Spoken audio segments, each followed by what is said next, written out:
Assalamualaikum warahmatullahi wabarakatuh. Selamat pagi dan semangat pagi untuk kita semua. Semoga anak-anakku di rumah dalam keadaan sehat dan masih semangat. Baik, bertemu kembali dengan saya Sri Rahmawati pada mata pelajaran Produksi Tanaman Perkebunan dan Herbal dengan subtema Produksi Tanaman Perkebunan dan Rempah.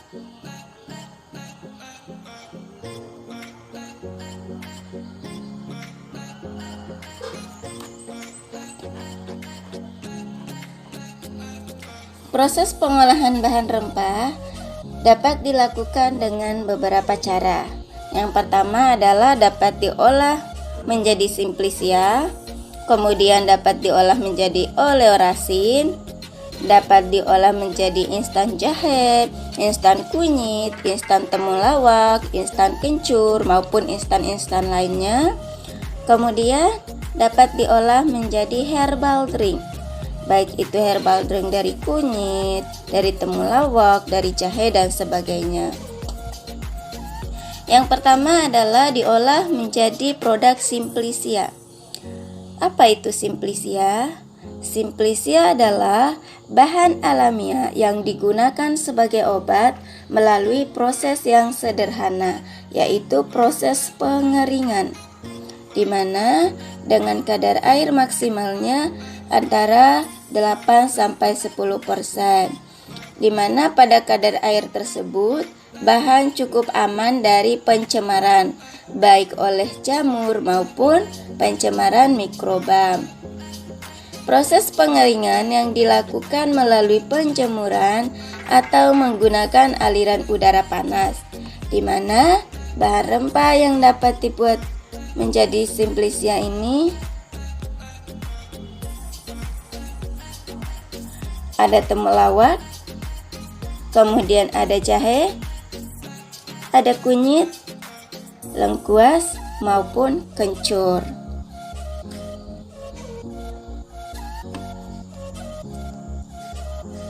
Nah, adapun proses pembuatan simplicia bisa dilihat pada diagram alir, di mana yang pertama dilakukan adalah pemilihan bahan baku.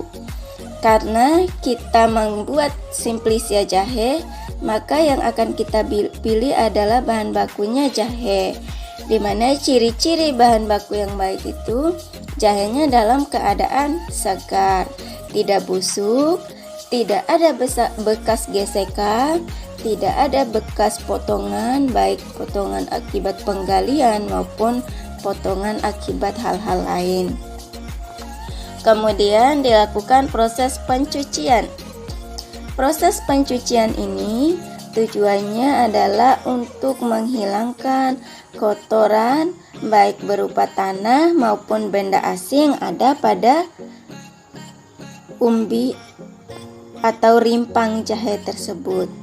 Kemudian dilakukan proses pengecilan ukuran. Nah, proses pengecilan ukuran ini biasa disebut juga dengan proses pengirisan, di mana proses pengirisan ini bisa dilakukan dengan menggunakan pisau atau bisa menggunakan slicer. Nah, setelah dilakukan pengecilan ukuran, baru dilakukan penjemuran atau pengeringan. Nah, apa tujuan proses pengeringan dan kenapa harus dikeringkan? Yaitu dengan tujuan untuk menghilangkan atau mengurangi kadar air pada produk sehingga produk tersebut memiliki masa simpan yang lama. Nah, lalu kapan baru berakhir penjemurannya? Tanda-tandanya ketika kita potong, maka mudah dipotong dan di dalamnya sudah benar-benar kering dan sudah tidak basah lagi. Artinya pada saat hal tersebut terjadi berarti kadar airnya sudah mencapai 8-10%. Artinya sudah aman untuk disimpan. Setelah dikeringkan, maka jadilah produk simplicia seperti yang terlihat pada gambar di sudut bawah. Yang kedua adalah pembuatan jahe instan atau instan jahe, di mana Jahe instan ini merupakan hasil pengolahan siap konsumsi dari bahan jahe yang sudah memasyarakat atau sudah sering dikenal oleh masyarakat atau sudah sangat dikenal oleh masyarakat, di mana jahe instan ini merupakan produk minuman yang banyak dikonsumsi oleh masyarakat, baik dalam bentuk serbuk maupun dalam bentuk cair. Nah, manfaat dari instan jahe ini adalah menghangatkan badan. Adapun proses pembuatan instan jahe dapat dilihat pada diagram alir di bawah ini. Yang pertama, pemilihan bahan baku. Karena kita membuat instan jahe atau jahe instan, maka bahan baku yang kita pilih adalah jahe, di mana jahenya harus dalam keadaan segar. Kemudian dilakukan proses pencucian dengan tujuan untuk membersihkan kotoran baik tanah maupun benda asing yang berada pada rimpang jahe tersebut. Kemudian dilakukan proses pengupasan. Setelah dikupas, baru kemudian dipotong-potong lalu di blender. Nah, setelah di blender dilakukan proses penyaringan. Nah, apa tujuan proses penyaringan ini? Tujuan proses penyaringan adalah untuk memisahkan ekstrak atau sari dari jahe tersebut dengan ampasnya. Karena pada proses pembuatan jahe instan ini yang digunakan adalah sarinya atau ekstraknya. Nah, setelah disaring atau dipisahkan, maka dilakukan proses pemanasan, di mana selama proses pemanasan juga terjadi beberapa proses. Selama pemanasan dilakukan proses pencampuran, yaitu ditambahkan gula dan serai. Nah, setelah dilakukan pencampuran, maka selama proses pemanasan tersebut juga terjadi evaporasi atau penguapan, di mana air yang ada di dalam bahan tersebut menguap atau keluar, sehingga semakin lama dipanaskan, maka kadar air semakin banyak keluar dan kemudian produk berubah menjadi tepung. Nah, setelah berubah menjadi tepung, lalu dimatikan apinya, kemudian diayak. Nah, setelah diayak, baru dilakukan pengemasan. Nah, Bu, kenapa harus diayak? Nah, tujuan dilakukan pengayakan yaitu untuk menyeragamkan ukuran bahan, sehingga tidak ada yang gumpalan besar, tidak ada yang tepung. Maka kalau sudah diayak, ukurannya berubah menjadi tepung semua. Maka ketika dikemas, penampilannya menjadi bagus dan ukurannya menjadi seragam.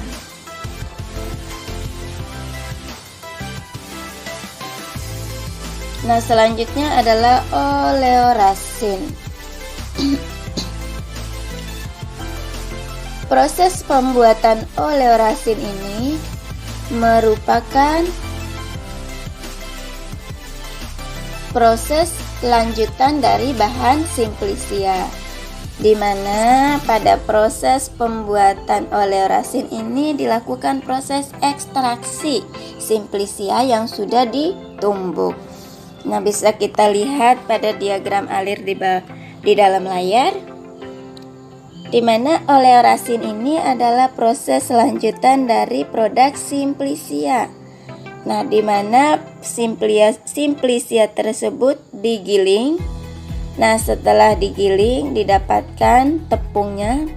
Lalu tepungnya tersebut diekstraksi, di mana sebelum diekstraksi tepung tadi dicampur dulu dengan pelarut organik, yaitu alkohol 70% dengan perbandingan 1:10.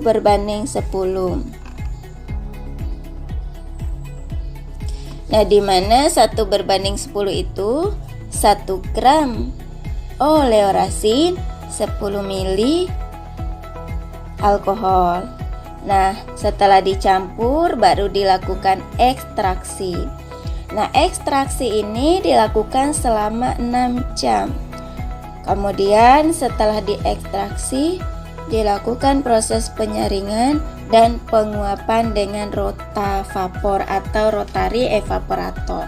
Nah, dimana untuk lebih jelasnya, selama proses ekstraksi itu setelah dicampur bahannya, lalu dipanaskan, dimasukkan ke dalam labu. Nah, kemudian dipanaskan, lalu akan terjadi proses penguapan, di mana yang keluar adalah uap minyak yang diekstraksi dengan uap air. Kemudian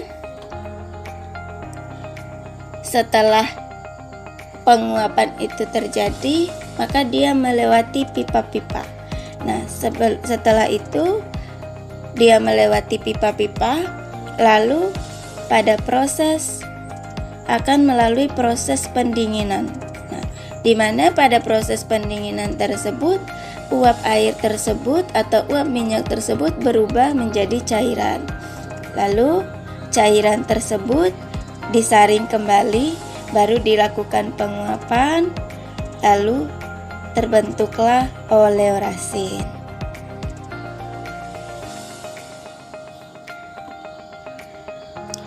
Oleorasin memiliki aroma yang kuat. Oleorasin memiliki aroma yang kuat. Aroma yang kuat itu disebabkan karena adanya kandungan volatil atau minyak atsiri dan kandungan non-volatil, di mana yang merupakan kandungan non-volatilnya ada gun dan resin. Kemudian oleorasin itu sangat sensitif terhadap cahaya, panas, dan oksigen. Nah, adapun standar mutu Simplicia kencur dan jahe adalah menurut SNI nomor 17085 tahun 2005. Yang pertama harus kering sempurna, yaitu kadar airnya kurang dari 10%. Artinya 8 ya, 8 sampai 10. Kemudian tidak berjamur. Kemudian berbau khas menyerupai bahan segar. Kalau ketika segarnya beraroma jahe, maka ketika keringnya juga harus beraroma jahe, tidak beraroma busuk atau tidak beraroma asam. Kemudian berasa khas menyerupai bahan segar.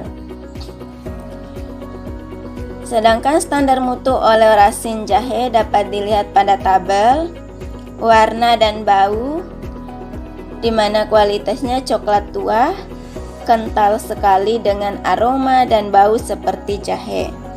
Kemudian kadar minyak atsirinya 18-35 ml per 100 gram bahan.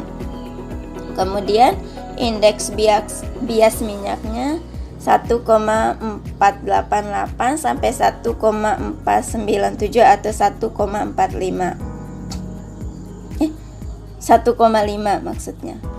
Kemudian kelarutannya alkohol larut dengan endapan, benzil benzoat larut dalam semua perbandingan, kemudian gliserin dia tidak akan larut, minyak mineral tidak larut, propilen glikol tidak akan larut, dan fixed oil sedikit larut. Nah, sekian pelajaran kita pada subtema hari ini. Kemudian untuk minggu depan kita lanjut ke bahan penyegar. Nah, sekian, semoga bermanfaat. Wassalamualaikum warahmatullahi wabarakatuh.